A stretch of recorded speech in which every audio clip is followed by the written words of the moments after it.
Welcome, everyone.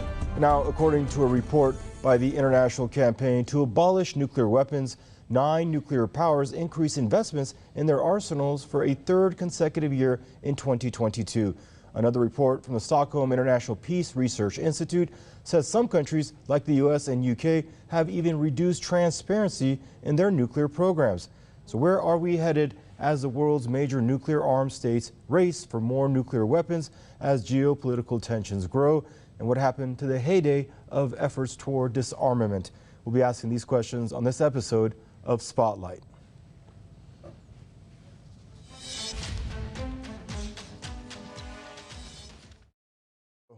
Elijah Magnier, journalist and political analyst there, joining us from Brussels, and Don DeBar, activist and commentator, joining us out of Ossining, New York. Gentlemen, I want to apologize to both of you to have you on hold and to our respective viewers. I guess we'll start there in Ossining, New York, with Mr. Don DeBar. Hello, Don. It's a pleasure to have you on the program. Now, Don, when we have rising global tensions, wouldn't that be high time to avoid actually increasing respective nuclear arsenals? Well, first of all, thank you. It's a pleasure to be here, and don't sweat the small stuff. You know, in terms of the context, first of all, the United States committed during the Obama administration, contrary to the nuclear nonproliferation treaty signed in the late 1960s, not to abolish nuclear weapons, but rather to upgrade, quote unquote, them by spending $1 trillion budgeted over a period of 10 years or 20 years, I don't recall which. $1 trillion. $83 billion spent last year alone by the nuclear powers on new nuclear weapons. What is the context? Well, on Monday, June 12th, today, the largest deployment in NATO's history of an aerial armada, in fact, the largest aerial armada outside of World War II in the history of the world, is aloft in the air, making a war game pretending that NATO was just attacked by Russia. To the Russians, of course, this is going to be indistinguishable from an actual invasion until they get to the border. So that's happening. There's a NATO summit in Vilnius, Lithuania, that's set for a couple of weeks from now, where the top brass are going to meet in Lithuania, looking across the border at Russia from there. The Euro-Atlantic Disaster Response Coordination Center, as this group of NATO, basically troops and officers is called, is being deployed to the front, ostensibly to deal with the flooding that the NATO-backed Ukrainian army just created, on top of the offensive that's going on right now. So the context is that there's a war going on between NATO and Russia in Ukraine. That NATO is actually sending some of its own personnel to the front, and there's an aerial armada aloft that's going to be in the air for the next 2 weeks. I think that it's kind of late already for abolishing nuclear weapons, because this is about as close to this is a confrontation between the two with an actual battlefront, and nuclear weapons are at the ready. Thank you, Don. Mr. Elijah Magnier, welcome to the program. Sir, now, to Don DeBar's point there, now Russia, for instance, has suspended its participation in the New Arms Treaty, a Cold War era treaty that limits warheads and allows verification on both sides for the U.S. and for the Russians. What happened to the heyday of moving toward disarmament back in the 80s? How do we get from there to what Don just said, to the precipice of possible nuclear confrontation? We saw it with the Trump administration and North Korea. Things got really out of hand. We're seeing it again. Why do we have to visit this every couple of years now? Thank you for having me.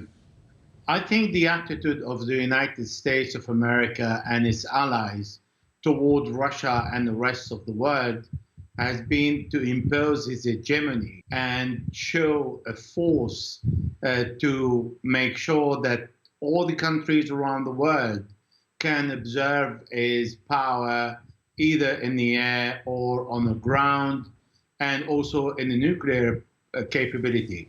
Now, when we talk about the nuclear capability, I am not sure the world is heading toward that, because whenever every country that has nuclear capability is a form of deterrence. The only country that used nuclear capability so far is only United States in 1945 against Hiroshima and Nagasaki. So because China has increased its warhead, because North Korea has a nuclear capability, Russia has nuclear capability, and 8 countries plus Israel.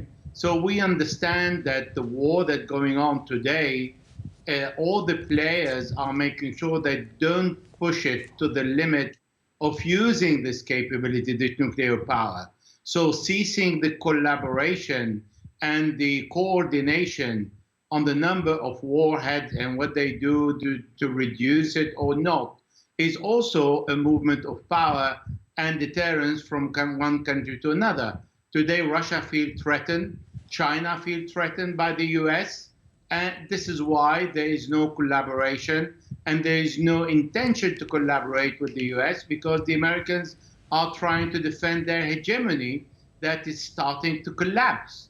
It needs some time, but at the end of the day, the only way to keep the Americans away from the borders of Russia and China is to increase the nuclear head and show the capability, the nuclear capability, to keep the battle, as Russia is doing and the Americans and NATO are doing now, to the classical confrontation.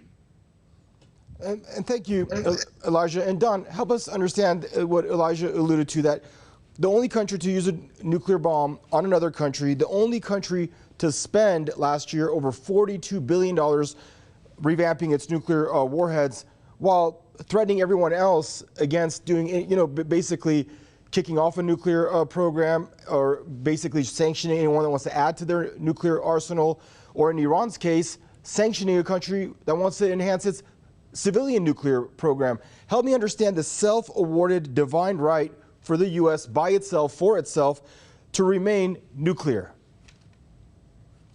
The 2 words or 2 terms: greed and lust for power. An insistence that this small group of people should have control of the world and our species and everything else on this planet. And they're willing to bring the temple down on their heads if they can't have it, apparently.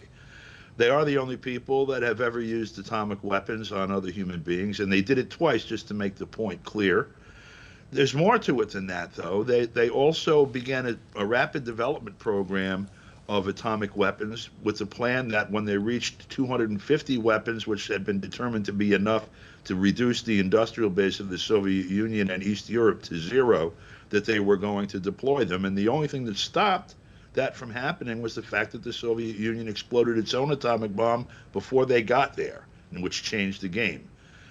We have been in this condition of stasis ever since that he alluded to, but there's a lesson that was learned and recorded and handed down from Robert and John F. Kennedy from the 1962 so-called Cuban Missile Crisis, where the United States, just because the Soviet Union had deployed some intermediate range missiles within range of the U.S. mainland, was ready to go to nuclear war, by all accounts, and very nearly did.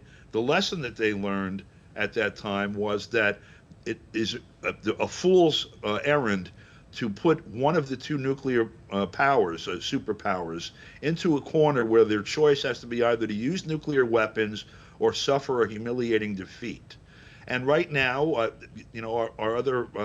my colleague rightly says that NATO is kind of in that position now, but also they are expending everything in Langley and the Pentagon and Brussels and elsewhere to impose that condition on Russia. And it hasn't worked so far, but they are trying their best to do it with massive amounts of resources. Finally, Russia's nuclear doctrine, which was re-enunciated after the current military operation began last year, rests on 2 prongs. One, we will use nuclear weapons as a response to a nuclear attack on us.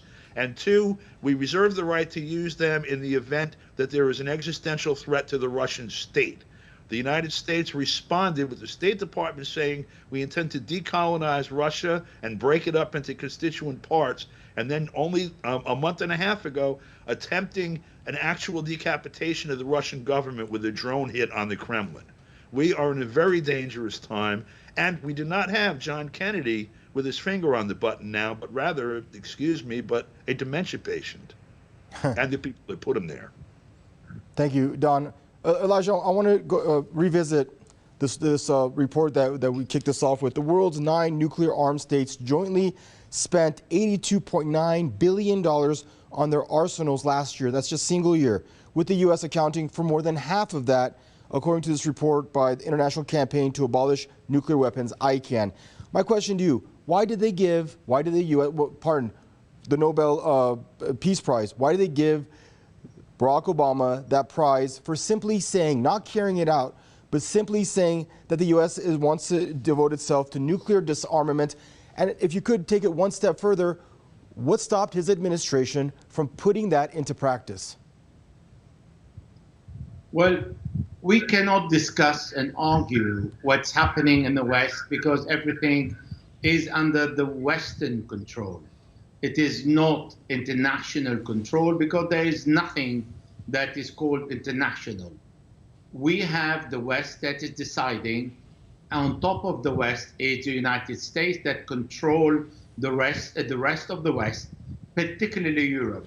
So to confirm that, at the time when General Charles de Gaulle said, if you have weapons and an army in your country, it means you are occupied if you don't control what this army is doing. If we look at the US, they have weapons, nuclear weapons in the UK, in the Netherlands, in Germany, in France, in Greece, in Italy, and even in Turkey. They have 150 nuclear warheads in Europe to deter at the time was the Soviet Union, and now it is Russia. So all these countries are deprived from their will to decide. So whatever the Americans are deciding, and if they want the rest of Europe to dance, everybody will dance in Europe. So deciding who's going to get the Nobel Prize or not, or what the United Nations is going to do or not. If you look at Kosovo, for example, was recognized by the United Nations as a state without even a referendum.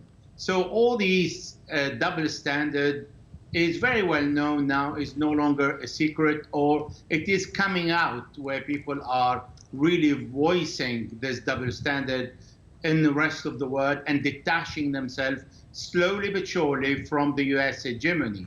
So when we talk about what the US is investing for its nuclear warhead, today you really need a dozen of nuclear warhead to destroy the world. So if every of these 8 countries plus Israel have dozens of nuclear warhead or hundreds of even thousands, because the top 2 are Russia and the United States, it's enough to destroy the whole world. Are they going to use it? Well, I don't think so. But the race to maintain the nuclear weapons cost a lot of money. Because the US print money, that was available for the US to do it because it has the hegemony of the dollar. Well, that is no longer the case today because the dollar used to control 75% of the world monetary system. Today is down to 45%, and other currencies are coming up. Is the US going to be able to maintain all these nuclear warheads that they have in Europe and the US, not using them just to show a force and a power that is losing? Well, we've seen today that the battle is a classical battle. It's not a nuclear battle because nobody is going to use nuclear warhead because it is detrimental and destructive to all the countries that will be involved, including the US and Russia. So all this spending is like what the US is doing. Instead of spending $130 billion domestically, it's sending it to Ukraine to buy weapons and make the wheel of the weapon industry turn and contributing for the killing of people rather than for peace because of one simple sentence. The US is the most powerful country in the world that is capable of destroying but never to make peace. Good point. Thank you, Elijah. And Don, Elijah mentioned that Russia and the U.S. have the 2 biggest arsenals. In fact, they account, you very well know, for 90% of global nukes. Now, China accounts for about 3%. And my question to you, in the last few years, China increased its nuclear activity from 350 to 410 warheads. Now, we know that the U.S. is, and in response, U.S. and the U.K., they inked that AUKUS deal with Australia to provide a little more than a handful, I don't know, I believe 7 or 8 nuclear submarines to Australia, something that irked China. You're there in the South China Sea, basically pushing China toward tensions. You're in their backyard. You're there in Taipei with your lawmakers visiting every other month the Taiwanese. You're reestablishing a base in the Philippines with the government there, all right next to China. And now you're doing this with Australia. You're doing everything to increase tensions in that region to justify yourself increasing your nuclear arsenal and pushing someone that really, obviously, at 3%, the Chinese aren't that interested. I mean, if you leave them to their own devices, you would probably deduce that they wouldn't be increasing their arsenal if they wouldn't push to it. Right. Well, an additional step of, in that direction of pushing them towards it is the rearming of Japan, the negation of the Article 9 of their constitution, which prohibits them from maintaining a military force. They have been skirting around that by having a defensive military force that is now an offensive military force, and now they're developing further weapons. There was this summit that was just held, NATO and others, in Hiroshima, no less, in essence, sending a signal to China that they're next. That's how China heard it anyway. There's not going to be a relaxation of, the nuclear weapons posture of Russia or China until there's some global settlement of this issue of the U.S. and or whoever's pulling its strings, demanding and forcing everyone's hand on global hegemony. There are people that have control of the U.S. government who have decided that every market and every piece of real estate on this planet, as well as the labor of every human being, belongs to them. They're armed to the teeth. They have 800 to 900 military bases to enforce this empire on people. They've shown that they don't care how many millions of people die of starvation or weapons or refugees or whatever, and they have nuclear weapons. The entire lot of what I just described is irrational, sociopathic, and insane. And so I understand the idea that self-interested parties would not blow up the world with their nuclear toys, but the people who are making policy clearly are insane, and so I don't feel comfortable with that at all. And I think we have to find a solution to this problem that's going to be based in the peoples of this world, because the governments are not up to it. Most of the governments in Europe are occupied. A good part of the governments in Asia are occupied both by the U.S. military, and that's who's making policy in these large pieces of real estate. And that's where the nuclear weapons are that we have to get rid of. So I don't know how we do it, but we're going to have to do it somehow. Thank you, Don. And Elijah, you mentioned the Israeli regime. I want to touch back on that one more time, because the contradictions that exist with the West, and when it comes to that regime, they send ripples throughout the world, and every other country is affected by the hypocrisy we see there. We see the regime time and again, what it stands for, how it feels towards international laws and norms, what it respects, what it follows, what it adheres to, and what it doesn't. My question to you, where does that leave us when we have this entity that does not prescribe to any of the international bodies or inspections of its nuclear facilities, and has half as much as the Chinese do, a nation that big as their arsenal is, 400 nuclear warheads? It's considered that the undeclared stockpile that the Israelis has is somewhere around 200. That is absurd for that to be unsupervised. Well, inevitably, because Israel is protected by the US and by Europe, and nobody in Europe here or in the US dares to criticize the Israelis. So the Israelis can do whatever they want, and they can get away with it. They can build settlement, they can kill the Palestinians, they can kill even Americans with American passports like Shireen Abu Akleh from the Al Jazeera television, and they get away with it because they have this full protection by the US, and they control the mainstream media.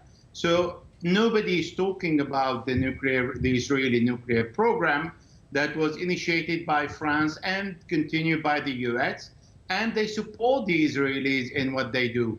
not only in the nuclear program, but in everything else. So if we talk about Israel, like Secretary Blinken, when he was criticizing Russia for its action in Ukraine, when he was asked about the Israeli occupying the Golan Heights, the Syrian Golan Heights, he said, well, let us put aside the legality of the matter. So we don't talk about international laws. We don't talk about human rights as far as it's concerned Israel. We only use international laws and human rights against those countries who resist to the US hegemony. So this double standard is very common in the West here, because it is a kind of a club among few countries that they talk among themselves, they build what they want, they create the laws, they go and occupy a country, they say this is NATO to deter the Soviet Union, and then we see NATO in Iraq, in Libya, we see NATO going to China. It has nothing to do with the North Atlantic Treaty Organization. So what the North Atlantic has to do with the China Sea. So all that, this kind of manipulation is valid for all the allies of the US, and those the US feels comfortable with, if they are dictatorship ruling or they are apartheid regime like the Israelis. Gentlemen, thanks. I wanted to come back to you, Don, but time has gotten the better of us. I want to thank you both for joining us on this program of The Spotlight. Mr. Elijah Magnier there joining us from Brussels, and Don DeBar joining us from Ossining, New York. And viewers, thank you for joining us for this segment of your Press TV's Spotlight program. Stay safe and bye-bye for now.